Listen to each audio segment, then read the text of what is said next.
You ever seen someone get pushed too far? I mean, really pushed?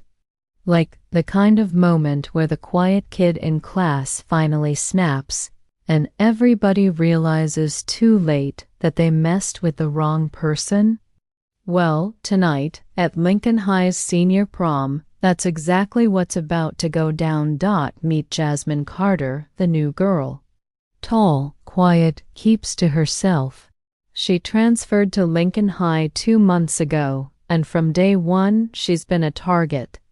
See, Jasmine isn't just the new girl. She's the new black girl in a school where some people still think it's okay to whisper behind her back, accidentally bump into her in the halls, or leave nasty notes in her locker. But here's the thing they don't know. Jasmine isn't just some shy transfer student.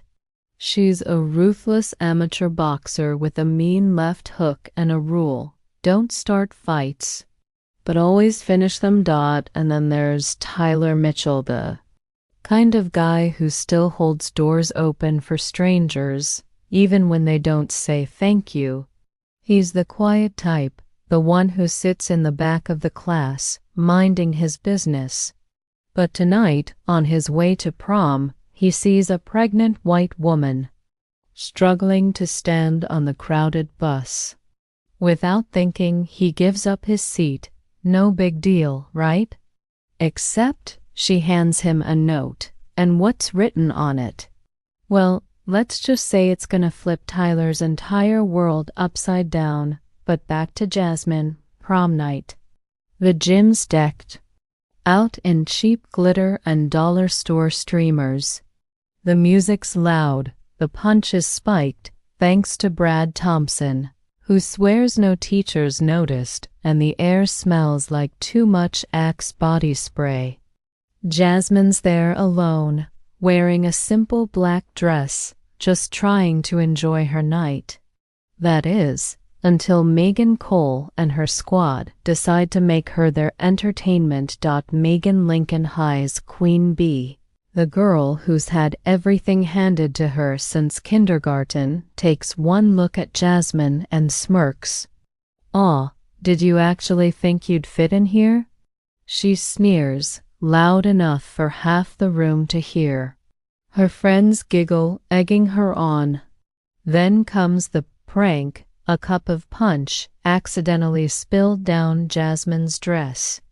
The room goes quiet. Everyone's watching, waiting. Jasmine doesn't yell, doesn't cry.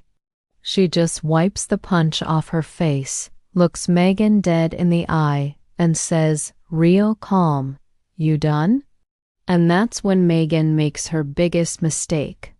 She shoves Jasmine hard.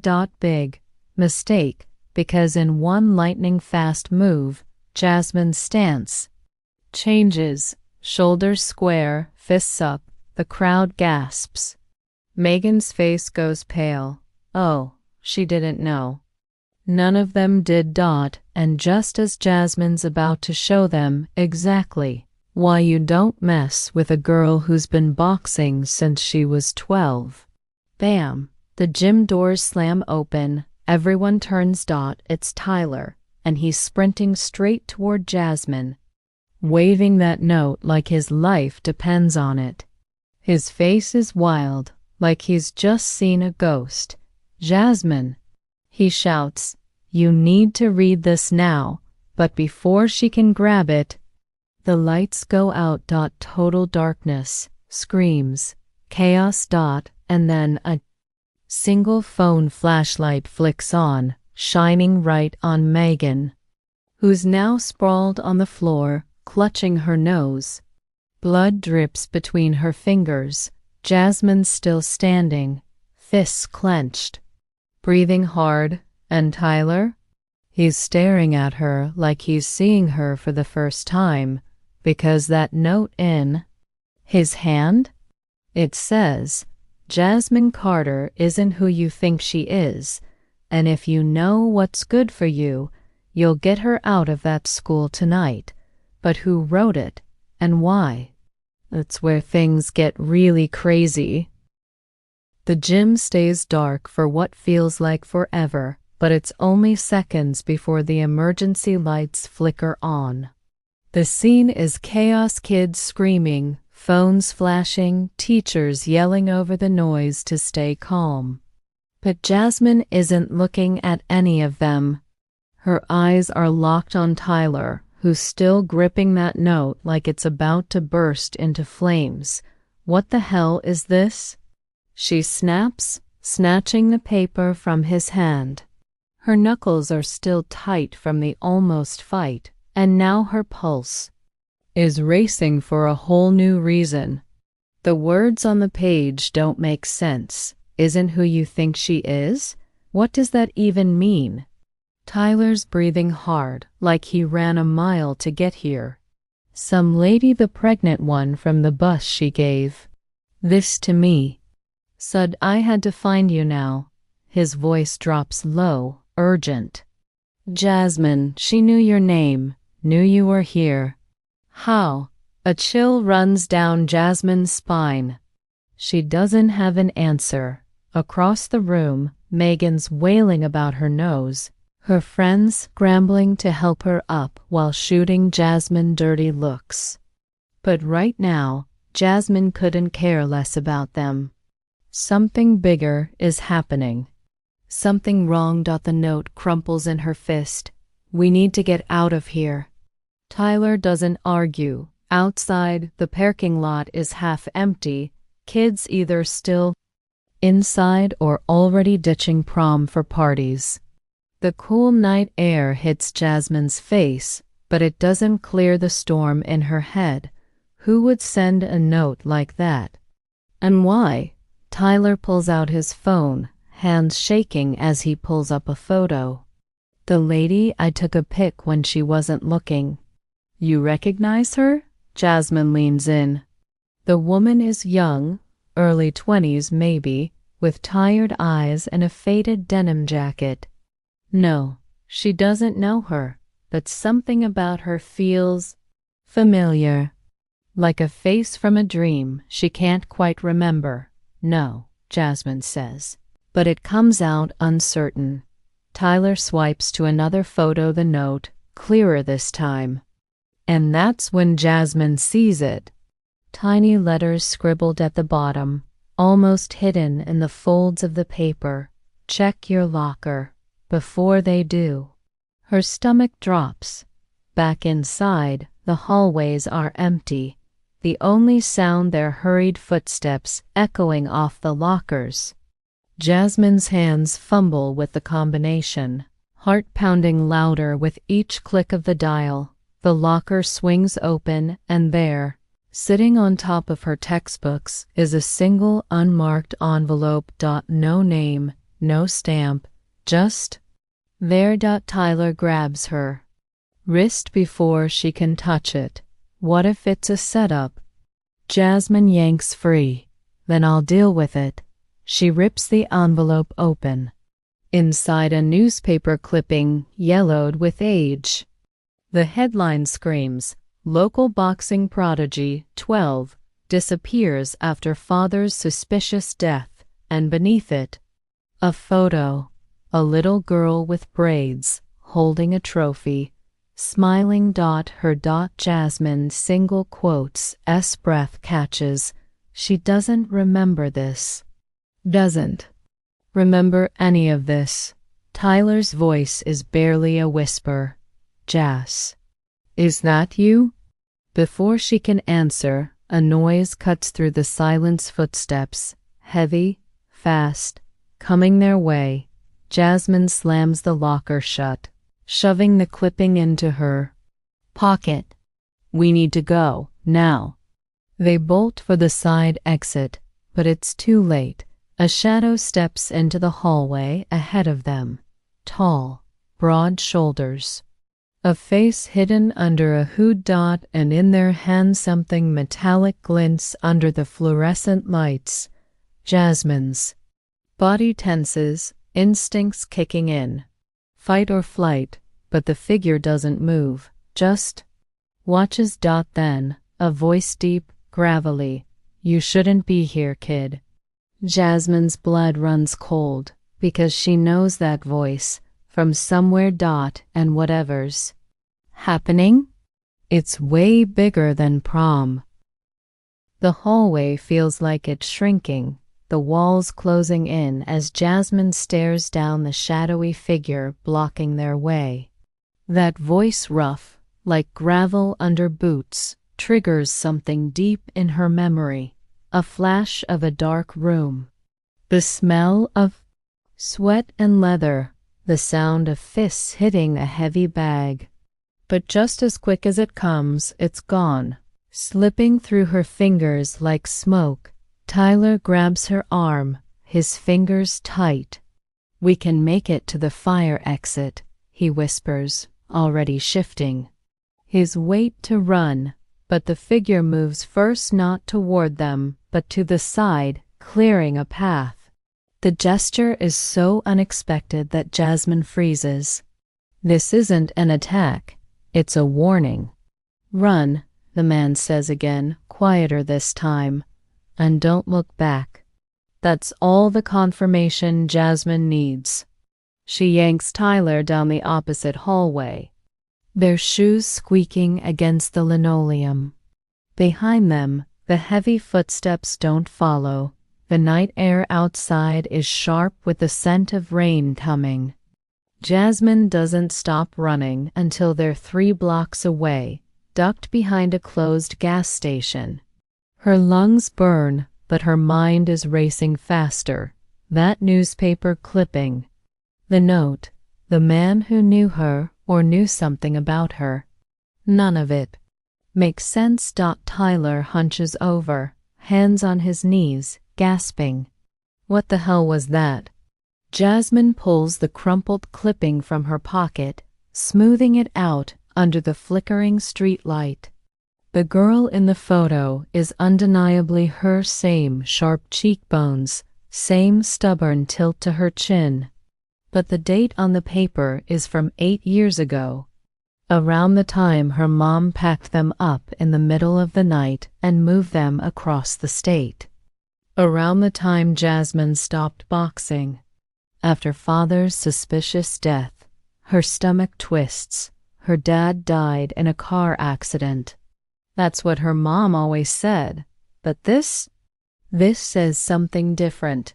Tyler reads over her shoulder, his breath warm against her ear. "Jas. You didn't know?" She shakes her head, throat too tight to answer. A car slows on the street beside them, and instinctively, Jasmine shoves the paper back into her pocket. The vehicle rolls past, just some kids blasting music, but the paranoia sticks. Whoever left that note knew she'd go to her locker, which means they know her routines, her school, her. "We can't stay here," she mutters. Tyler's house is empty, his mom working the night shift at the hospital. They collapse onto his couch, the silence between them heavy. Jasmine's mind won't stop spinning. All these years, and her mom never told her the truth. Why? What was she protecting her from? And who's after her now? Tyler hands her a soda, the can icy against her fingers. "Okay, let's think. That lady on the bus gave me the note. She had to be connected to all this, right?" Jasmine nods, pulling up the photo on his phone again. The woman's face is tired but kind, her hand resting protectively over her pregnant belly. There's something in her eyes, fear, maybe, or guilt. Then it hits her. "The address," Jasmine says, sitting up straight. "The bus stop where she got on, it's near St. Mary's Hospital. What if she works there? Or ... Her voice falters. What if she's staying there?" Tyler's already grabbing his keys. Only one way to find out. The hospital parking lot is nearly full, the fluorescent lights humming against the dark sky. They're barely through the doors when a nurse stops them, eyebrows raised. Visiting hours are over, kids. Jasmine doesn't miss a beat. We're here for our sister. She just had a baby, please. We just want to see her for a minute. The nurse hesitates, but the desperation in Jasmine's voice must ring true because she sighs and points down the hall. Maternity wards on the 4th floor. Keep it quick. The elevator ride feels endless. Tyler fidgets beside her. What if she's not here? What if this is a dead end? Jasmine grips the clipping tighter. Then we're out of leads. But fate or luck has other plans, because when the elevator doors open, there she is, the woman from the bus, standing at the nurse's station, her back to them, her denim jacket now replaced with a hospital gown. And beside her, a man in a security uniform. The same man from the school. Jasmine's blood turns to ice. Tyler sucks in a sharp breath. Oh crap. That's your dad's old security buddy. The one who testified about the accident. Jasmine's head whips toward him. How do you know that? Tyler looks at her like she's grown a second head. Because it was all over the news back then. Don't you remember? That's the problem. She doesn't, and that's when the woman turns. Their eyes meet, recognition flashes across. The woman's face followed by sheer panic. She mouths a single word, run. But it's too late. The security guard turns, and this time, he's not letting them walk away. Jasmine's muscles lock, every instinct screams at her to bolt, but her feet won't move. The security guard's eyes narrow, his hand drifting toward the radio on his shoulder. One call, and they're trapped. The pregnant woman acts first. She stumbles forward with a sharp gasp, clutching her stomach. My water just broke," she cries, loud enough to make nearby nurses snap to attention. The guard hesitates, torn between his target and the emergency. It's the split second Jasmine needs. She yanks Tyler into a supply closet just as the hallway erupts in chaos, rolling gurneys, shouting medical staff, the guard's frustrated curse muffled through the door. The closet reeks of antiseptic, the darkness pressing in as they press their ears against the thin metal. Footsteps pound past, then silence. Tyler's whisper shakes. That woman saved us. Why? Jasmine's mind races. None of this adds up. A stranger risks everything to warn her. A guard from her past suddenly reappears, and her dad's death. Was it even an accident? The clipping burns in her pocket like evidence. We need answers, she breathes. That woman knows something. We have to get to her before he does. The maternity ward is swarming now, nurses rushing in and out of a delivery room. Through the small window in the door, Jasmine spots the woman lying on the bed, face pale but alert, scanning the room like she's waiting for them. Tyler grips her wrist. It's a trap. They know we'll come here. Jasmine's pulse hammers. He's right. But what choice do they have? A nurse pushes past them, carrying a tray of instruments. In that moment, Jasmine makes a decision. She grabs a white lab coat hanging nearby and shoves it at Tyler, then snatches a clipboard off the counter. Act like you belong. They slip into the room, heads down. The woman's eyes widen when she sees them. She mouths, "Lock the door." Jasmine does. The second the latch clicks, the woman sits up straighter, pain flashing across her face, but her voice urgent. "You shouldn't have come back. He's got the whole floor watching for you. Who are you?" Jasmine demands. The woman hesitates, then whispers a name that sends a shock through Jasmine's body. Marcus Carter.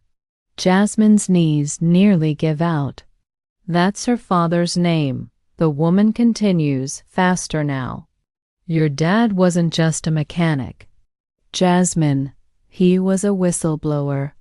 Exposed a boxing ring that fixed matches for mob money. They made his death look like an accident, but a loud bang on the door cuts her off. Open up. Hospital security, the guard's voice. The woman pales.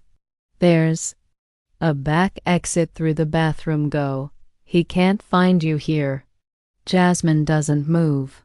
Tell me the rest now. The banging turns to kicking. The door shakes on its hinges. The woman's next words come out in a rush. Your dad hid evidence. A ledger. Names. Proof. It's buried where you two used to train. The door bursts open. Guard fills the doorway, face twisted in fury.